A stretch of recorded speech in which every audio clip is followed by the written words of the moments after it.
The sun rose higher. Blue waves, green waves, swept a quick fan over the beach. The table legs were unstable in the sand. The rocks, which had been misty and soft, hardened, were marked with red clefts. The sun laid broader blades upon the sand. Meanwhile, the concussion of waves breaking fell with muffled thuds, like logs falling on the shore.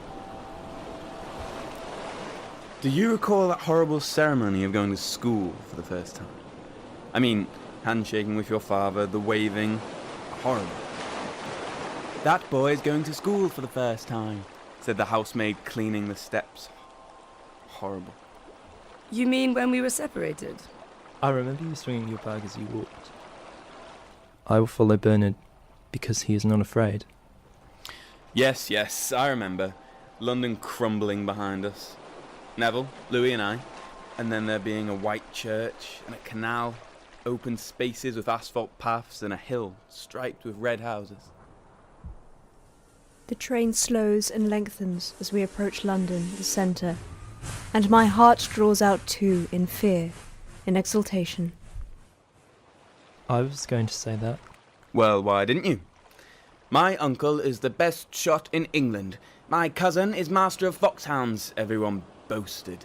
Not everyone. I cannot boast, for my father is a banker in Brisbane, and I speak with an Australian accent. And after all that scuffling and hubbub, we arrived, and a noble Roman air hung over the austere quadrangles.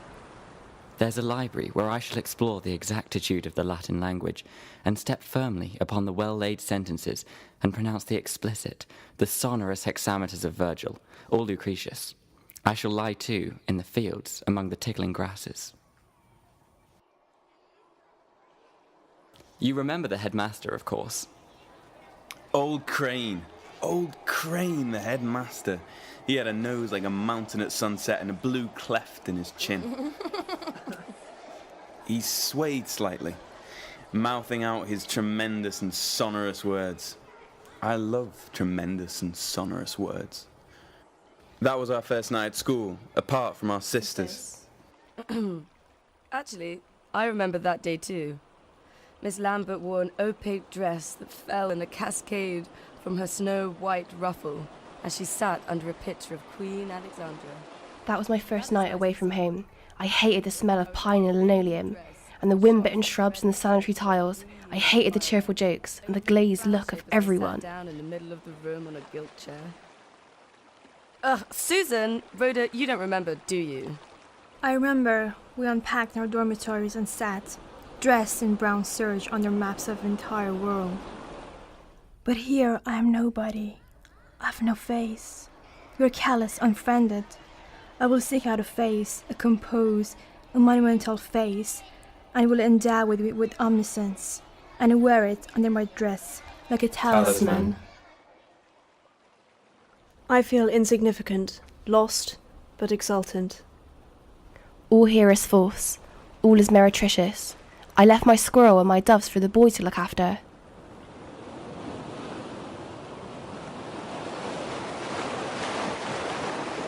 Yes, and then we marched 2 by 2, orderly, processional into the chapel. I liked the orderly progress. We filed in. We sat by ourselves. We put off our distinctions as we enter. I don't remember that. Yes, Dr. Crane mounted the pulpit and read a lesson from the Bible, spread on the back of a brass eagle. I rejoiced. My heart expanded in his authority. The words of authority are corrupted by those who speak them. I mocked this sad religion. Naked boys and goatskins distended with wine hang at the tavern door. And Percy was there? Yes, he would have made an admirable churchwarden. He should have a birch and beat little boys for misdemeanours. But he sees nothing. He hears nothing. He is remote from us all in a pagan universe. One falls hopelessly in love for a lifetime. Do you suppose Percy's behind all this? No. Then the sermon ended, and he minced the dance of the white butterflies at the door to powder. Percy's dead. When I'm grown up, I shall carry a notebook, a fat book with many pages methodically lettered. I shall enter my phrases. Under B shall come butterfly powder. Yes, thank you, Jinny. He could have arranged this before he died. There is this mystery about people when they leave us. I think we all feel Percival lying heavy among us. I will sit one moment before I emerge into that chaos, that tumult. The huge uproar is in my ears. It sounds and resounds under this glass roof like the surge of a sea. I'm in the yellow playing fields. It is a half-holiday, the Duke's birthday, and we settle among the long grasses while they play cricket. Could I be there, I would choose it.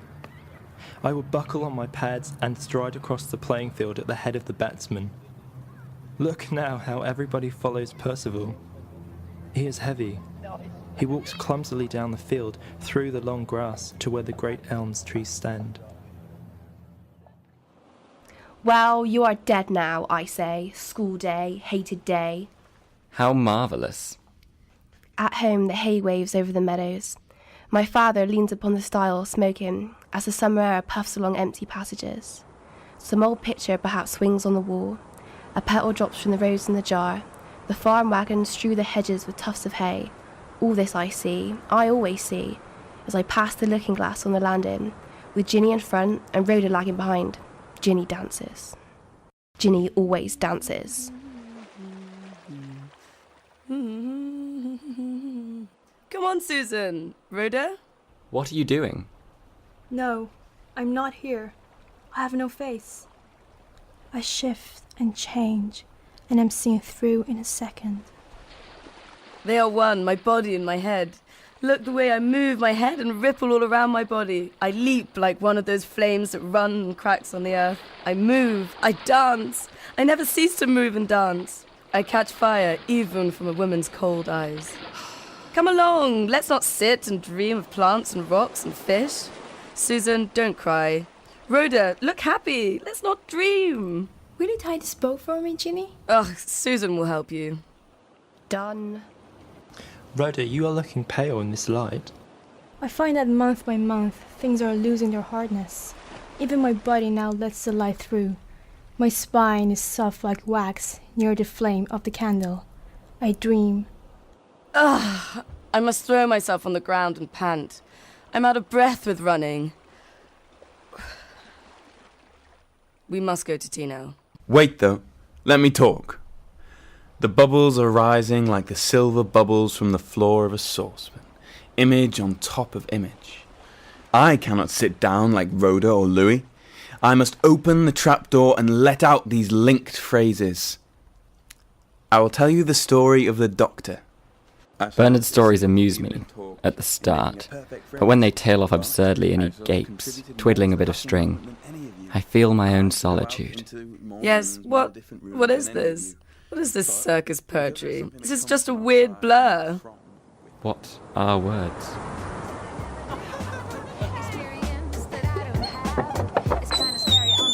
There's music downstairs. I'm not in the mood. I just want to unpack my possessions. Hear bells ring, feet shuffle perpetually. Yeah, see yourself. But I'm not going to sleep now. I hate darkness and sleep at night. Who is that? Susan, who is that? Is that coming from below? Go and look from the narrow window in the corridor. It's Louis, at the front door, knocking. What is Louis doing here, rapping his knuckles against the green oak door?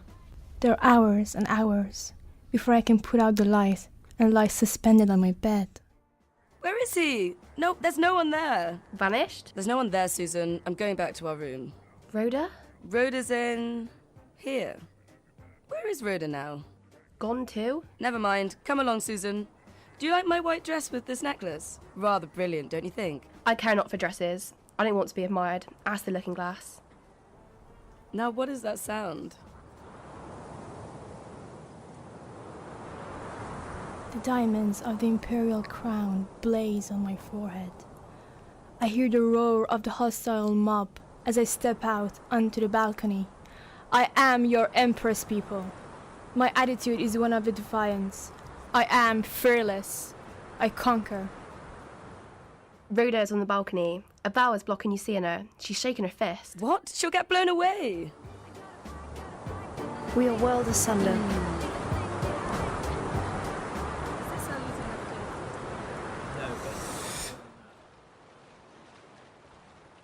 But this is a thin dream. This is a paper tree. Do you recall that final ceremony of the last day of term? Many of us will not meet again. It is the first day of the summer holidays. Now I hang suspended without attachments. We are nowhere. We are passing through England in a train. But if I found myself in company with other people, words at once make smoke rings. I see him lower his paper. He smiles at my reflection in the tunnel. Percival is now almost in Scotland. We're not single. My body lives a life of its own. Now the black window glass is green again. Let me denounce this piffling, trifling, self-satisfied world. I have a steady, unquenchable thirst. Then I shall grow bitter and mock at them. That is my triumph. I do not compromise. I am not timid. I have no accent. I open my body. I shut my body at my will. And stamps on the Finding shore. some perfect phrase that fits this very moment exactly.